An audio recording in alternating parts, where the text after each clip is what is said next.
नमस्कार दोस्तों मैंने अभी अभी जियो हॉटस्टार पर कनाडा नाम का एक नया शो देखकर ख़त्म किया है। शो में टोटल 8 एपिसोड हैं। एपिसोड्स की लेंथ 30 मिनट से लेकर के 40 मिनट के बीच की है, इंक्लूडिंग 5 मिनट की एंड क्रेडिट्स। 40 मिनट तो इस शो के यूं ही निकल जाते हैं। एंड शायद ये पहली बार है जब मुझे ऐसा कहने का मौका मिल रहा है कि हॉटस्टार का कोई अपना ओरिजिनल शो जिसका सीज़न 2 नहीं आएगा। सीज़न 1 देखने के बाद मुझे बिल्कुल भी नहीं लगता है, बिल्कुल भी ऐसी उम्मीदें नहीं है कि इस शो का सीज़न 2 आना चाहिए। मुझे ऐसा लगता है कि ये शो कंक्लूड हो चुका है।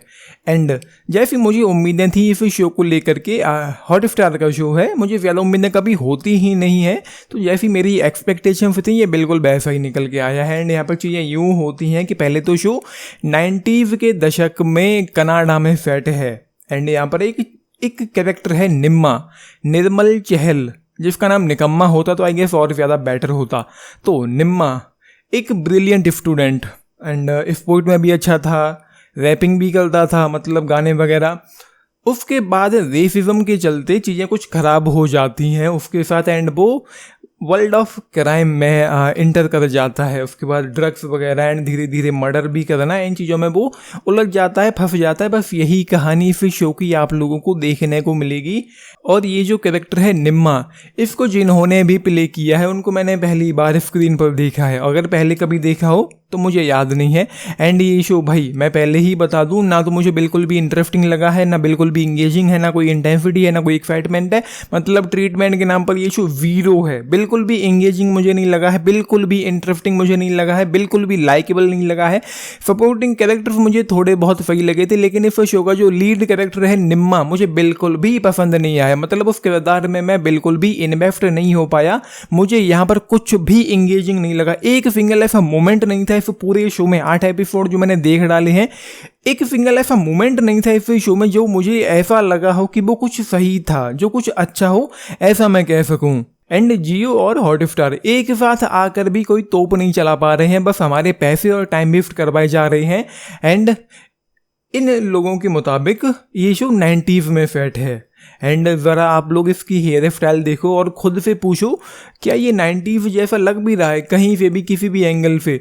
और इस शो में सिर्फ आईफोन की कमी फील करवा सकती है कि शो 90s का है, क्योंकि मोबाइल फ़ोन देखने को नहीं मिलते हैं। कुछ एक दो सीन्स में देखने को मिलते हैं पुराने ज़माने वाले, पता नहीं कहाँ से वो लोग ढूंढ करके ले आए होंगे।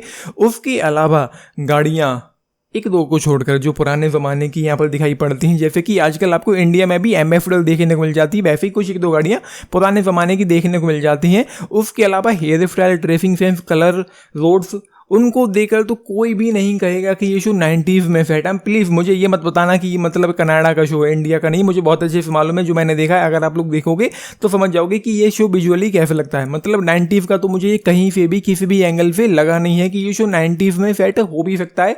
एंड उसके अलावा एक मूवमेंट था इस शो के जो फाइनल एपिसोड के जो लास्ट 13 मिनट थे, इंक्लूडिंग 5 मिनट के एंड क्रेडिट्स, जब निम्मा उस पुलिस वाले के पास एक टेप रिकॉर्डर भेजता है और वो कोऑपरेट करने के लिए तैयार हो जाता है, सरेंडर करने के लिए तैयार हो जाता है। वहाँ पर एक मोमेंट के लिए मुझे ऐसा लगा कि शायद अब इस शो में कुछ अच्छा हो सकता है, लेकिन अगेन ये फिर से मतलब बिखर जाता है पूरी तरीके से। एंड शो का एंड जो होता है वो निम्मा के कैरेक्टर को लेकर एक पल के लिए मुझे थोड़ा सा लगा कि ये कुछ गड़बड़ हो गई हैं, जैसा कि इस तरह की किसी भी शो में होता होगा, क्राइम बेस्ड किसी भी शो में जिसमें क्राइम वगैरह देखने को मिलती हैं।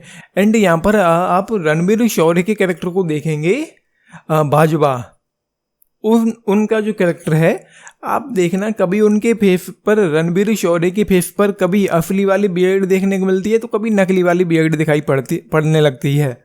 वो भी अपने आप में कुछ सही था, मतलब कभी असली दाढ़ी कभी नकली दाढ़ी, तो वो है। हाँ, एक चीज़ मुझे यहाँ पर थोड़ी सही लगी है हॉटस्टार के प्लेटफॉर्म पर, जो मैंने पहली बार नोटिस किया है, शायद पहली बार ही ये किया गया होगा।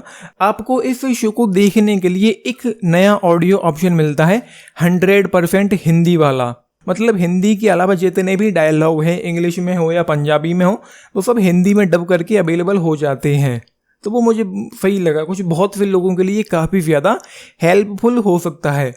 बाकी ये शो भाई मुझे कहीं से भी किसी भी एंगल से कुछ भी ना तो नया लगा है, ना भी इंटरेस्टिंग लगा है, ना ही एंगेजिंग लगा है। और जैसा कि मैंने कहा है, ट्रीटमेंट के नाम पर ये शो वीरो है। कोई intensity, excitement, suspense, thrill, tension कुछ भी नहीं है कहीं से भी, किसी भी एंगल से। ना तो कोई इमोशन है, ना कोई डेप्थ है, ना कोई सोल है, ना कोई फील है, ना कोई वाइब है, ना कुछ भी ऐसा कि हम किसी भी वजह से इस शो में, इसकी दुनिया में, इसके किरदारों में किसी भी वजह से इन्वेस्ट हो पाएँ या उनमें रिलेट कर पाएँ या उनसे कनेक्ट हो पाएँ, या जिसको लेकर कुछ अच्छा बुरा हो तो हमारे पर कोई इम्पैक्ट पड़े। मुझे कहीं से भी कुछ भी अच्छा देखने को मिला नहीं है। एंड जो लीड कैरेक्टर है उसको लीड नहीं साइड कैरेक्टर होना चाहिए था, तो आई गेस ज़्यादा बेटर होता।